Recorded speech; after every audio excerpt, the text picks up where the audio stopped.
Good afternoon, families, guests, and the class of 2014. What a ride it has been. I have a message to my classmates prepared, but I need to first begin by thanking all of those people who have helped me personally reach this destination and have helped the class as a whole get here.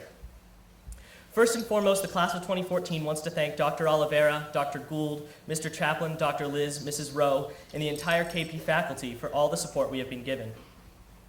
Additionally, I need to say thank you to the three beautiful ladies to my right who have gone above and beyond for our class. And I have a little something for you guys if you guys want to come up.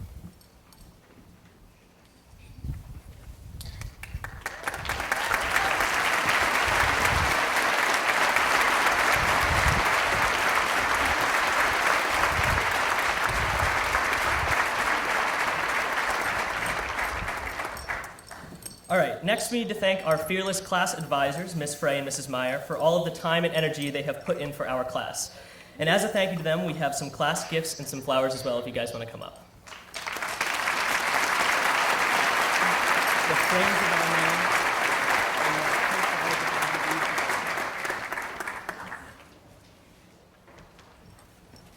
So for our class gifts, I know you guys probably can't see them. We framed the back of our class t-shirt and it has a little card on it as well, and then we've got some flowers for them.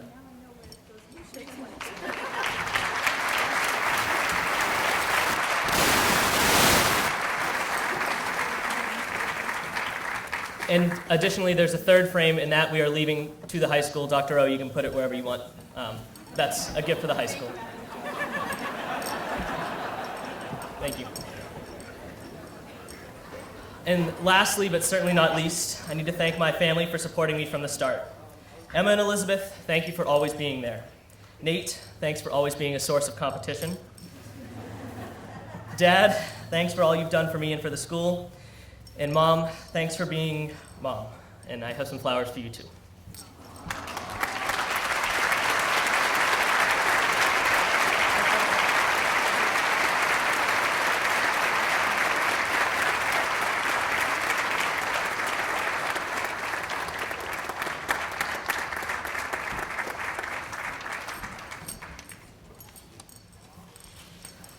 All right, here we go. As KP students, we have spent the last 4 years in a high school, which is consistently intemperate, reading or desperately spark-noting Shakespeare, Dickens, Salinger, Albee, and Fitzgerald, amongst others. We have integrated equations, dissected pigs, argued politics, given DECA presentations, played on concerts, and taken every standardized test that the College Board and the state of Massachusetts could have possibly thrown at us. Those of us who took physics learned how to calculate the mass of a black hole, the speed of a falling object, the time dilation when an object's velocity approaches the speed of light, and many more things whose application seemed useless. And what did we find out during one of our final physics lectures? We have no way of knowing if any of it is true. All of physics, which many people accept as the most definite truth behind existence, is really only as good as we've gotten so far. Thousands of years ago, the best they had gotten involved an idea about gods atop Mount Olympus. And just as we discount this as completely absurd today, someday our ideas about the Big Bang and atomic structure will also probably be considered to be ridiculous. It becomes hard, therefore, to grasp some sort of reality. Now, while an existentialist lecture about a seemingly meaningless existence would make for some interesting family conversations at the dinner table tonight, that's not the direction I want to head. The point of my story about the physics lecture is not that we should spend our lives wallowing in a hopeless existence, but rather that the only thing that we as humans know for certain is that we do not know anything for certain.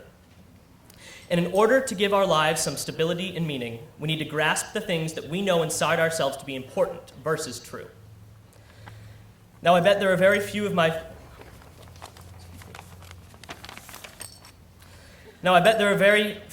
fellow graduates who will believe me when I say this, but I think that the 4 years we have spent here in high school were the best thing we could have done to begin the process of finding meaning in an unforgiving universe. Now, every classmate of mine has questioned why he or she was being forced to learn some things over the years. And any classmate who says differently is either lying or a Shea Patel.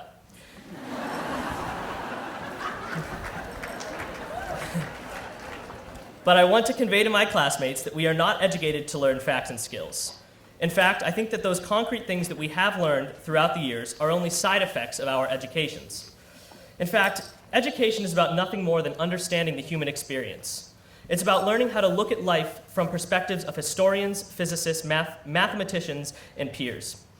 Everyone experiences life in a different way, and the only way we can possibly try to understand how others see things is through education.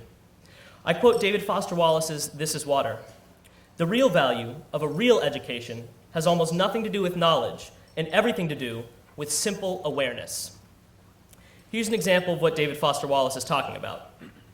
I want every member of the class to picture themselves walking to homeroom on one of those sticky, humid days when all you wanted to do was sleep in for another hour or two. Think about who you see in your homeroom. Across the room is that strange kid who has never said a word to anyone for 4 years. Sitting next to you may be one of the biggest chatterboxes who cannot shut up even when you don't return any conversation. Across the room, you see that golden student at work. He or she is a student council member, successful student, has college aspirations, and seems like he or she has his or her life completely together. In walks that kid who is late almost every single day, reeks of cigarette smoke, and whose name you don't even remember because it has never seemed worth learning. 2 rows ahead of you is one of the smartest kids in the class, who has all of her homework sitting on the desk and is diligently and relentlessly reviewing for a test that to you seems like way too far in the future to be thinking about yet. All you do is sit in your seat and quietly judge every person around you, because on this morning, like many other mornings, the entire universe is about you, and these people are nothing more than unpleasant, mean, annoying, and just plain anonymous. But what if you could go back and take a second to rethink that day without yourself at the center of the universe? Maybe that kid who has not talked at all is really just self-conscious of her voice and body and has found peace only through never speaking to anybody, although longs for someone who will strike up conversation with her. Maybe that chatterbox has no siblings and has parents who are constantly away on business trips, or worse, are just disinterested in listening to her. Perhaps that golden student who seems to have his or her life together is suffering from depression, and the only thing that makes life worthwhile is through keeping busy with endless school activities.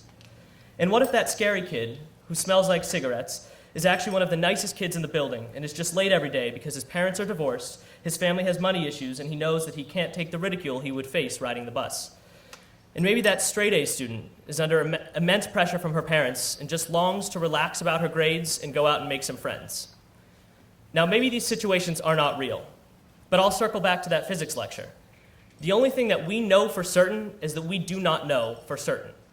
Everyone has a backstory, and there are always reasons that people may seem unpleasant, mean, or annoying to you. It all comes down to what I believe is the most important thing you can do to keep yourself fulfilled and to allow those around you to be happy as well: empathy.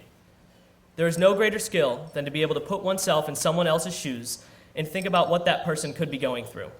This is why we read. This is why we discuss. This is why we learn. To gain a better understanding of experiences of others, and to use these experiences as mechanisms for us to always stay empathetic. So my advice to the class of 2014, never stop learning and never stop thinking about others. It is the best thing you can do as a human being.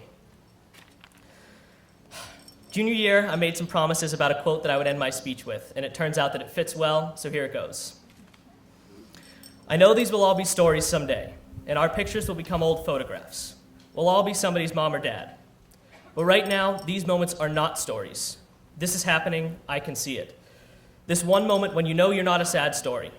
You are alive, and you stand up and see everything that makes you wonder.